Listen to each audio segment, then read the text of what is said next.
Hi guys, welcome again. So today I just want to rant. Now, I want to talk about one of my, I won't say worst experiences. I would say one of the most challenging jobs I've ever done in this country. And the reason I'm talking about this is we have two groups actually. We have the Japa group, the people who are looking to relocate to Nigeria. And we have the Japa group, people who are looking to relocate from Nigeria.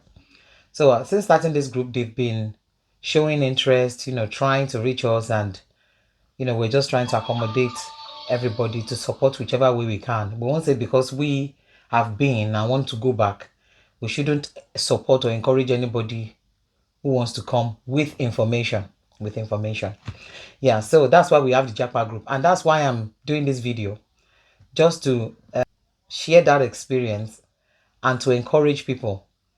Whilst people might say abroad is not what it used to be and all that, I don't want, without sounding like I'm contradicting myself, I want to go back to Nigeria. At the moment, that's where my goal is. That's where my dream is. So, but I would not be discouraging anybody who wants to come from coming. Rather, I'll be giving you information and I'll be giving you the support that you require. So, this information is about a particular kind of job called domiciliary care. And I've seen a few videos pop up and people have talked about it. I did this job for a little over a year, and that was my very, very first job that I got when I arrived into this country. Somebody said in their video that they take you just like that. Yes, it's one of the easiest job that you can get into. So you've come from Nigeria, zero experience, you don't know anything else, you've never worked before. I didn't have any job experience aside from the placements that I did, because my very first degree was in mass communication. I did that in Unilag. That was my BSc qualification, and I did placements in the radio station for a while, and that was all the job experience I brought into this country. So no care experience, no healthcare experience, nothing. So I had to then look for a care agency who was willing to train me, and guess which agency was willing to do that? Domiciliary Care. So got onto this job, did my training for 1 week, gave us the uniform, bam, into the field. I wasn't driving at the time. So, domiciliary care, for those who don't know what it is a kind of care and support that you provide to people within their own homes. So, which means you will go to their home within a certain period of time. Say maybe they've given you for client A, you have an hour to spend with that person, and then from there you move to the house of, you know, client B, and you spend another 30 minutes, and then you go to client C and you spend another 20 minutes, whatever time they've allocated for you to spend there. So what will you be doing there? You'll be providing care and support. Mostly, these are elderly people who need support with getting washed, getting dressed, things that you and I can do for ourselves and they cannot do. Some people it might just be medicine to give them medication. Some people it might just be maybe light housework, you help them tidy up their homes, and some people might actually be getting washed and dressed, and you know all sort of support that you can give people out there. Some it might just be popping off to the shop down the road to help them get a bottle of milk or something. Yeah, so that's what dom care is all about. And that particular job is specifically challenging. It is challenging because you are only paid for the number of hours that you spend in the client's house. So what do I mean by that? When they give you 7 clients, for example, and say everybody, all of them have 30 minutes call. So, and the first one in the morning, maybe you are starting 8 o'clock in the morning at that person's house. That one will be 8 to 8:30. And then they will start the next one from 9 o'clock, giving you the 30 minutes to travel from point A to point B. And then 9 to 9:30, they probably give you another 30 minutes break, time to travel. And then you start the other one from 11 to 11:30, there about, go like that. So by the time you finish the morning round, it's time for you to start the lunch call, which starts at 12 o'clock. Some want early call, so it'll be 11:30. And then by the time you finish that one, you start the evening call, which starts around 4 o'clock. So you're just going round and round. So the one in the morning might also have a lunch call. So by the time you've gone round, you are still coming back to that morning again, the one you went in the morning, to come and do another 30 minutes. So the only time they pay you are those 30 minutes. You see that time you spend traveling from point A to point B to point C, you don't get paid for them. So you might actually work 13 hours in the day and only be paid for 6 or 7 hours. That was very, very hard for me. So when I just came in, not driving, we came in the summer. So we came in around August. So by the time I was settling into job, finishing my DBS and everything that I needed to work, it was coming to the winter months. We're already in the winter months. So it was getting cold. You know, even though it was not so cold then because I was fresh, it was too cold for me. So by the time I settled into the job, it was proper winter. And I remember I used to stand at the bus stop and I used to cry. I would just break down in tears and I would cry and say, oh God, it just has to get easier than this. Otherwise, it's not worth it. And before even coming there, I've left my house 6 a.m. in the morning, pitch black, showered my two kids, fed them, packed their packed lunch, go and drop them off at a neighbor's whose children are going to the same school as them, just 5 doors away. I'll go and drop them there. Imagine by 6:30, the children are already there, 6:30 to 7, because my first patient or my first client that I'm going to attend to is at 7 o'clock in the morning. So I'm jumping on the first bus. The one that is closest to my house is always the first one I remember. So I go to that one. So I just always jump on the bus and then go to the others from there. And I would get lost because I didn't know where I was heading sometimes. Before I understood the London buses, I would take the wrong buses. So the times when I'm having a double up, like, double up means myself and somebody else. So that person that we are going to work with needs two of us to support them. So maybe they are unable to move or they need an equipment that requires two people. So the other person oftentimes was waiting for me. If that person is driving, for example, they're already waiting for me. Me, I'm busy getting lost. And they'll be calling, they'll be ringing the office. Oh, I can't find this person. And then they'll be ringing me. Where are you? I don't even know where I am. I'm like, yeah, I'm just, my phone says I'm 5 minutes away. And 5 minutes will become 15 minutes. And I'll just be miserable for a whole year. I mean, by 2 months into it, I already got a hang of it, but it didn't get easier because it's still the same routine every day. And I would cry when I wanted to just cry, just to ease off that stress and to ease off that frustration. I was younger then, I was in my 20s. Would I do that now? Never.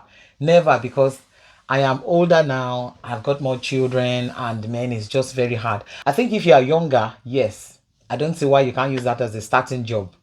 But if you are in your 40s and your 50s and you not sell all your properties, you carry your nice house in Lekki, you sold it. You carried your nice house in Ogun State, you sold it. You took your businesses, you sold them, and you now came here because one domiciliary care agency offered you COS, and you came here to come and take that kind of job. At over 40 years old. Well, don't let me, I won't say it's not going to be easy, because I know people are determined. People are determined. I know determination does it. But I would, if you want my own advice, I would say think twice. Think twice. Care homes are offering COS. Some that I know. Some people have come through COS and are working in care homes. My neighbor who is a nurse came straight from Nigeria on COS. So I know that there are some companies are giving out COS. But the difference is a care home is still better, because after I did that domiciliary care for 1 year, then I went to pick a job in a care home. So by then I had already gotten experience. And when I was applying for another job, they will ask for references. So I could use that domiciliary care work as my reference. And that's how I started building up my references. And it got easier from that point on. So care work just simply means that you are stationed in a particular care home and you make all your hours. So you resume 8 o'clock in the morning, you finish 8 o'clock at night, you've done 12 hours. Sometimes you do half day, which is 8 to maybe 2 or something, 6 hours, and then you get paid all the money, as opposed to the dom care where you are just traveling around and you only get paid for the time that you spend in the patient's home. That care home job is also very hard, because I remember then that, in fact, I remember a particular day that it had snowed and I had worked like long days back to back. I'd done like 2 or 3 long days. Long day, by long day, I mean, we start 7 in the morning, we finish 8 and 9. So it's a 13 hours shift, and you will walk. You will walk, like, you will really, really walk. 13 hour shift. And for me to get to that place 7 o'clock in the morning, I always leave my house around 4:30 in the morning, 5:30 in the morning, and I don't get home till like 10 at night. So if I'm doing that same thing the following day, I just go straight to bed, because by the time I'm home, I'm already knocked out. So my husband will just be the one to support with the kids. I'll just go to bed, and then the following day I am out again. So I'd done like that for like 3 days. And this particular, like the fourth day, I was hoping to say, no, after the third day, I was hoping to get my break on the fourth day. I've done 3 long days back to back, and I was hoping to get my break. So at the end of that third day, it snowed really badly. That people who were supposed to come to work that third day, that's around 8 o'clock at night, they were ringing in to say they couldn't get their cars out of their homes, and then the road was so sleepy, and they couldn't come out of their homes. So they were asking us, who had just done long days back to back, to stay and do the night shift again. So we're supposed to still do the night shift and then do the following morning to see how the weather progressed. So they were actually going to keep us there. And I couldn't say no, because at the end of the day, they will be telling you have duty of care. And then I didn't even know what I was doing. Because if it's now, I'll tell them my health first, me first. But then I didn't want to be seen as, because everybody was like, okay, that's fine. Okay, that's fine. And these are people that just came in that morning. Me, I've been working for the past 2 days. And I couldn't just tell them, I'm tired. I'm so exhausted. I just said, oh, I didn't want to, because I was the only black there. So I didn't want to be like, it's only the black girl that didn't want to support them. She's heartless or something like that. So as I was just going up the stairs, I felt this pain in my chest.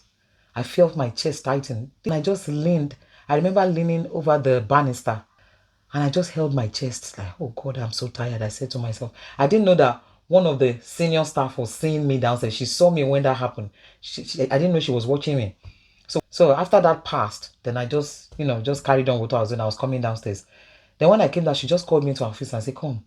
I saw what happened upstairs just now. I'm like, what happened? I was really afraid. So she said, I saw you hold your chest. Are you okay? You are very tired. I can see. Because I saw the way you held your chest. I think you need to rest. I'm going to talk to the manager now to take you off for tonight so that you can go home. In fact, it was like God just saw my heart that I just needed to die. Maybe I would have collapsed. Maybe that would be the night that I would have collapsed too from overworking. But thank God that senior staff saw it and intervened and let me go home that day. And I always remember that day, and I keep saying, what would have happened if I had stayed on? And unfortunately, that's some people's reality today. That was our own reality 13 years ago. 13 years ago. Some people's reality today.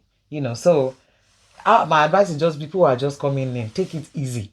A nurse told me yesterday now that she had done a long day on the hospital ward, and then she went to go and do night shift. So she went from that hospital ward straight to a night shift support work somewhere, done a night shift, and then came back to that same ward again the following day to do another long day.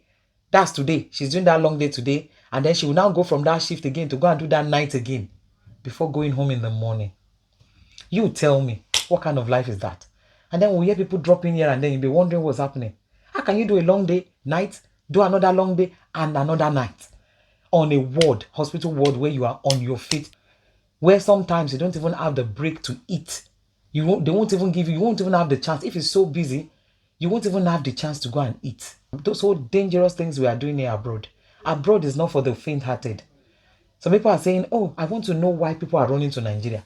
In our Japa group, somebody was asking that question, that I want to know why those people who are in the Japa group, why are they all going?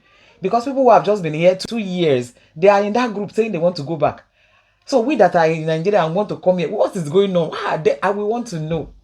So I said, okay, no wahala. When we are doing our live session, come there, bring your question and answer, because we are hoping to start live session soon. So I think that's a better way to get everybody together in one place. The Japas and the Japa, they call themselves the Japadians. So the Japas and the Japadians, we come together, and we can have people who have lived experiences in UK attend, to answer questions, and some people who have done multiple applications and are quite familiar with the visa systems and the kind of support that is available. We have social workers too on the team. We have experts, and we have those who are not experts. We are not employing them in any way. They are just giving their services based on the information that they know. So they are not experts. So whatever information they give you, please kindly go and do your own research as well. Ask questions, do your own checks. Don't say because you heard it somewhere. Make sure you do further search. Go to the government website, gov.uk website, or whichever country you are planning to go to their website to check for yourself. before you make any decision. So thank you. That's just my reflection. That's just my story I wanted to share today.